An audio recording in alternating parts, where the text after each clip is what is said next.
السلام عليكم ورحمة الله وبركاته دمان أمد الصوماليين ميل بوجوكتو حلنا السلام عليكم ورحمة الله وبركاته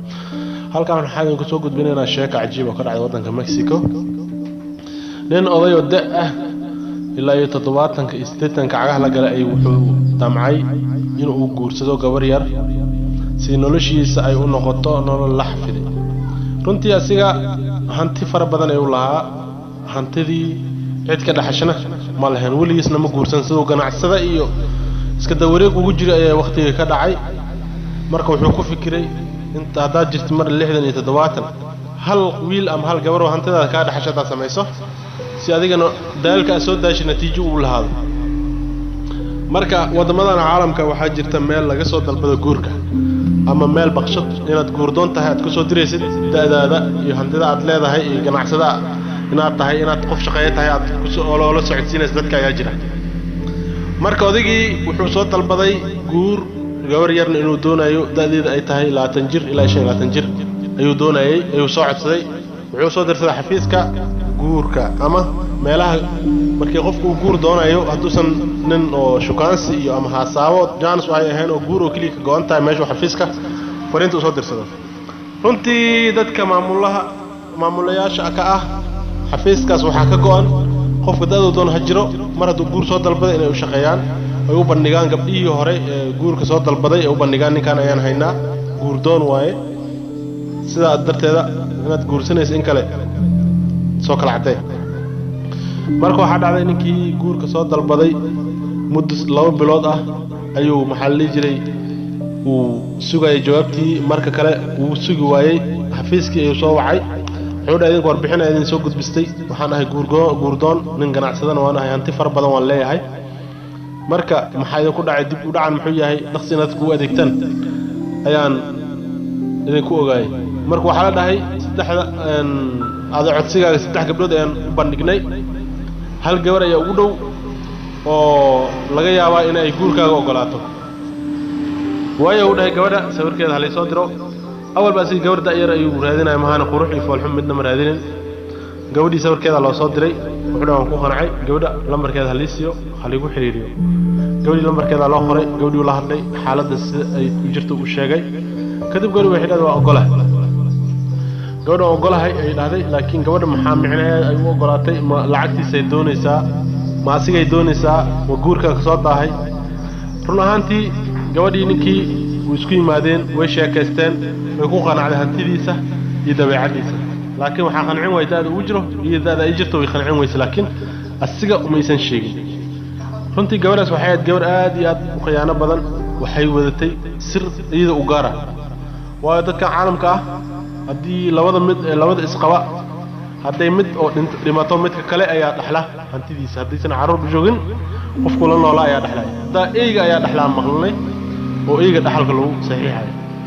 marka waxa dhacday gabadhii ninkii way la saaxiibtay waqti la qaateen marka ugu dambeysay guur ay ku balameen ay si guur ay muhiimadiisa aada u jecel iyo ka sameeymaysan marka waxa dhacday in gabadhii uu guursaday ilaa iyo dhowr bilood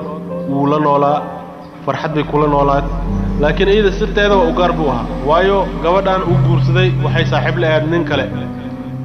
waxayna ku soo heshiiyeen in ninkan hantidiisa uu ninkan sifadiisa uu ku dhuuqo oo iska cuno magac ahaan in ninkan uu qaato hadii lacal wax soo baxaan uur alla yeeshan ninkan inuu qaato uu iska la raaxaysan jiray gabadhii uu la kulmi jiray ninkii kale saaxiib lahayd ninkan oday waayo tabar badan ma hayo oo waqtigii uu gabadha la damaashaaday uu ka soo gudbay asiga ayaa u baahan qof macwiista u celiya oo u labisa oo hagaajiyo u baahan marka gabadhii ninkii iyo saaxiibada ay waxay raadaan ninkan uu ku daalay asiga sida carruurta in loo xanaaniyo u baahan ninkan aniga mar rabo ifur baan lahayaa oo iska fasaxay wixii lacagana waa ka urursanay lacag badan baan ka leenahay shirkad kale ay wiilka saaxiibada ay ahaayeen ay u furtay magaciisa ay ku qortay runtii shirkadaas inay magaciisa ku qortay aad bay ugu qaldaneed ayda waayo waxaan iyada ayaa lacag soo dhacayso waxa la rabay shirkada la furay magaceeda inay ku qornaato iyo saxiixeed laakiin dumarku inta badan way ka hoos baxdaa waxay sameysay magaceedii kuma qorin waxay ku qortay ninkay saaxiibo la ahayd magaciisa ay ku qortay shirkadii marka waxa way khiyaano la liibaan markii lagu dhahayo waxyaabo far badan dhacdooyin far badan ay dunida ku arkaysaa gabadhii ninkii saaxiibada ahaayeen waxay ku heshiiyeen ninkan inay dhaafiyaan oo ay isdhaafiyaan oo ay dilaan si hantidiisa oo dhan oo la wareegaan damacaas ayaa ku dhashay inkastoo ninka saaxiibada ay leeyahay uu qorshe kala watay oo rabay gabadhan inuu baxar ku rido sina banaankiisa u soo dhaco soo bila dambi marka waxaa dhacday gabadhii motor uu saaray ama maskax uu saaray ku dhaadhiciyay inuu adigan ciida maahan cid kale uusan u dhowbeen ciida maahan cid kale aysan dili karin hada iyadoo ay ka madax adeegto xidhan ninkan aan ma dili karo ugu dambeyn uu ka dhaadhiciyay in ayada gacanteeda ku disho ninka oo dhibaatada ayada gacanteeda ay ku geysato hadhowtina asiga uu qarin doono oo uu dhibaatada ka ilaalin doono waxaa dhacday gabadhii ninkii waxay ku fikirtay siyaabo far badan inay ku disho inay barkin ku ceejiso inay ceejiso in wax walba ku sameeyso oo ninka adiga waa oday tabar la'aan oo waqtigiisa dhacay asiga wuxuu u baahnaa qof nolosha la qaata oo xaaladan uu ku sugan yahay ku ogaado marka maalmaha kamid ah waxaa dhacday ninkii saaxiibada leeyahay ay soo balmisay xidhan maanta in odayga ka takhalusaan rabaa oo dilo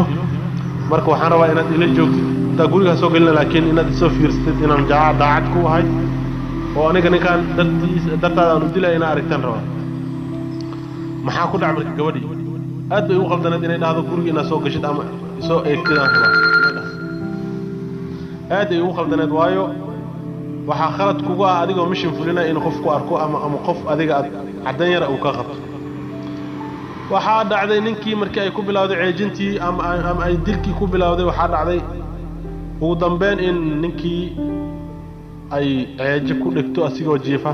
waa gabar dhalinyaro ay ahayd si kasta uu isku day inuu iskaga fujiyo laakiin waa awood weyn inuu iska fujiyo ugu dambeyn odaygii meesha uu ku dhintay marka iyadoo faraxsan oo hambalyeynayso ayuu ninkii ay saaxiibada ay habsiisay isla markiina booliska ay u dirtay telefoon waxay dhahay ninkayga uu soo toosi laayahay albaabkiina uu ku xiran yahay guriga marka uu soo xirtay markaan furana waxaan arkay xaajigayga ama ninkayga oo jiifa sariirta yaala oo indhihiisa dibadda yaalaan nin naqas lagu xiro kala sigoo isla markii dhaqaatiirta caafimaadka ay soo carartay way imaadeen waxay arkeen ninkan inuusan iska dhimanin oo la ceejiyay ama naqaska lagu celiyay runtii gabadh aad u maskax badan ay ahayd gacmaheedu waxay gashatay gloves si aan faraheeda ugu soo bixin meesha marka odaygii waa la baaray waxa la ogaaday in la ceejiyay marka sirta lagu ogaan doonaa oo maxaa dhici doona oo sirtaas ay ku soo bixi doontaa gabadhan waxaa dhacday ninkii ay isku haleynaysay oo saaxiibkeeda ahaa oo rabtay inay arinta oo la socdo ayuu wuxuu watay mobilkiisa ayuu ku duubay markay dhacdada sameeynayay mobilkiisa ayuu ku duubay iyada ma oga ninkan qiyaano kale ayuu wataa wuxuu rabaa baxarka inuu iyada kala geeda geliyo shirkadana magaciisa ku qoran shirkadda cusub adiga hantidiis laga furay waanta haddii iyada xabsi ay gashana ninkaas ayaa arintaas ila sameeyay ma dhigi karto cadaan laguma hayo ninkii qiyaanada dhibaatada ay leedahay ay khasaan ka hadlaysaa ayaan darteeda u soo qaatay marka waxaa dhacday muddo adiga markii arintan oo dhaqaatiirta ay ogaadeen ninka in la ceejiyo baaritaan la sameeyay gabadha naftirka shaki badan uu soo galay laakiin cadaan aan lagu haynin fara laga haynin kaamiradan guri qolka jiifka isa ku xirnaan waayo kaamirada qolka jiifka inta badan kuma xirna marka waxaa dhacday arintii CID-da loo gudbiyay CID-da baaritaan si ugu hayeen maalmaha kamid ah CID-da waxa laga soo wacay call box ama telefoonada dawladda ee wadooyinka yaala laga soo wacay CID-da waxa uu dhahay arinta keeska gabadhaas ay cadeen idinku filan aan ka hayaa marka waxaan doonayaa inaan idin soo diro ogaada waxay dhahan waa codsi naga soo dir keeskaas waqti badan ay iskaga daba wareegaynay oo ku dhibaatoonay noo soo dir wuxuu u soo diray muuqaalkii uu ka duubay saaxiibadiisa marka ay ninka dilaysay uu soo diray runtii CID-da cadeen ku filan oo maanta amar meerta lahayn oo laalaab lahayn ay heleen Soomaa way bixin gabadhii iyadoo lala hadlin waxba loo sheegin ayaa la soo qabtay waxa la dambiga waa kugu cad yahay qiro